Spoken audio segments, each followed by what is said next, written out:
In the name of Allah, in the name of God, we'll start our session tonight. Our speaker tonight is Gary Miller, and he's from Toronto, Canada. Gary Miller was a mathematician, that was his background, but he works extensively in broadcasting for about 20 years. He was also actively engaged since 1978 in public presentations of Islam in many countries. The topic of today is, what does the gospel mean to Muslims? And as I have heard about Gary Miller, and that's something you have to watch out for tonight, is that whenever he speaks, he will storm your brain. He will make you feel hot in your brain when he finishes. Because always what he presents will make you think more and more about it, to the extent that you will feel hot. So I will introduce Gary Miller tonight for his lecture.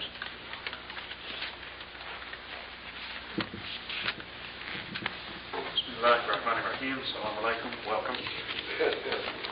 The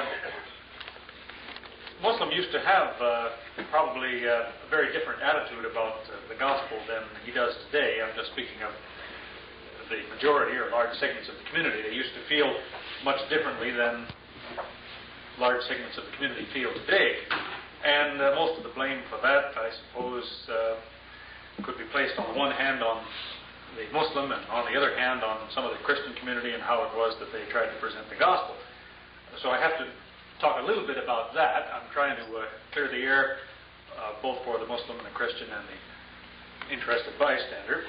You see, the Quran commands the Muslim to show respect for the books of other people, their religious scriptures, and that commandment was abused by certain, I stress just certain, missionary efforts by taking these verses that relate to the respect for Scripture out of their context and quoting them back to the Muslims, saying, look, your book says my book is true.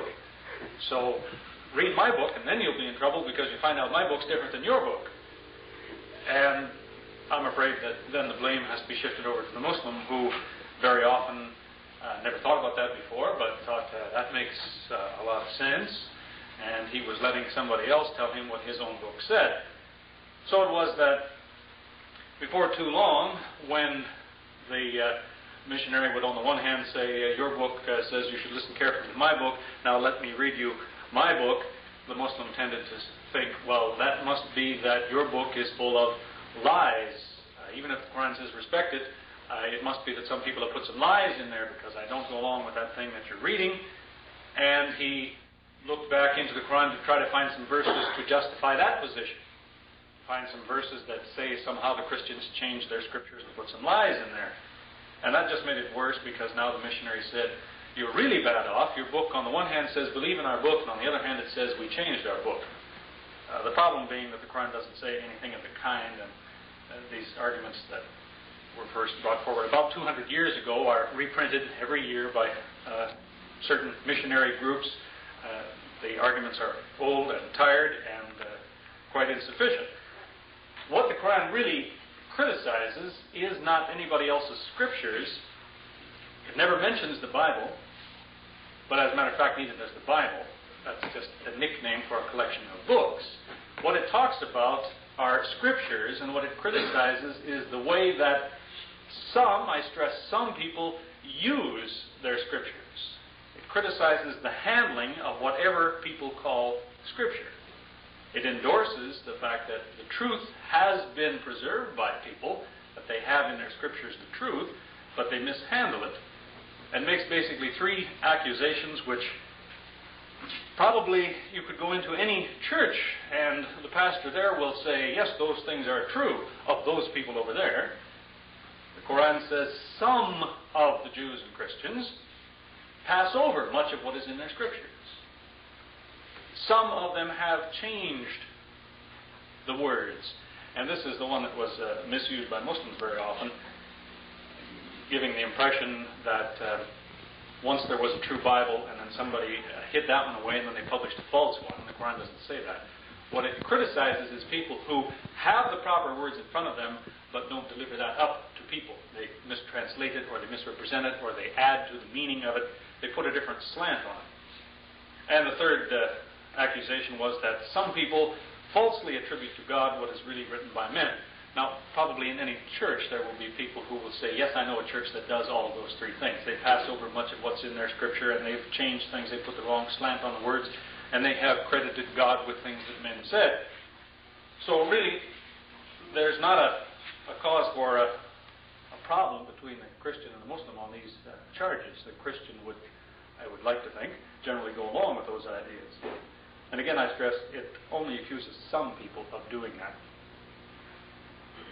Unfortunately, also in more recent years, discussions of Christianity and Islam have usually been attacks by the Christian on the Quran or by the Muslim on the Bible, which is quite an un-Islamic thing to do, to attack somebody's scriptures. But usually these discussions or these presentations are coordinated in such a way as to, for example, the Muslim will be here to blast away at all the errors in the Bible. And then the Christian takes a turn at blasting away the Quran. What is really unfortunate and really rather silly about that whole approach is that people who try to do that are trying to do something which is extremely difficult. They are trying to demonstrate the non-existence of a certain item. And I'll illustrate it in this way. When you assert that such and such a thing does not exist, you have a big job on your hands if you want to prove that it doesn't exist. If I say there is no such thing as a pink elephant, how am I going to show you that? I have to somehow prove to you I have been all over the world. I've looked in every closet. I've been everywhere that's big enough to hold an elephant, and I have pictures to prove there are no pink ones in any of those places. It really can't be done to demonstrate the non-existence of something. When people single out errors to say, look, there's a mistake in the Bible, they are claiming that nowhere else in that book is there a verse which would clear up this apparent error. It'd be pretty hard work to demonstrate that that is the case. They would have to say, okay, here's chapter 1, verse 1. This verse does not clear up that mistake. Now this verse, that does not put a new light on that verse. And go all through these thousands of verses to show there is no verse which clears up what apparently is an error. That would be pretty hard work. The only other way to show that something doesn't exist is to show that its existence would be self-contradictory, and I don't think that that method of proof lends itself to the thing I'm talking about. As to whether or not there legitimately are errors in somebody's scripture, it's simply food for thought. It is quickly dismissed by a lot of people to say these are only apparent errors. It deserves a better treatment than that. One James Barr, who has written a number of books endorsed by the Church of England, has suggested that maybe these apparent errors in the Bible are a signal from God. They're a warning. Look out. Don't credit me with this. A man did this. I don't write like that. So that might be a possible interpretation. So it deserves a better kind of an investigation than to simply say, I'm sure it's only an apparent mistake. So more useful discussions are going to be concerned with other subjects, I would hope, rather than just trying to find errors in a book. But unfortunately what happens when we turn to some other matters is that to try to discuss something more important than how well does your book read, people often confuse explanation for proof. That is, you ask a man, how do you know such and such is so? And he tells you how it works. And an explanation is not a proof. I might give you a completely coherent explanation of how television works by black magic.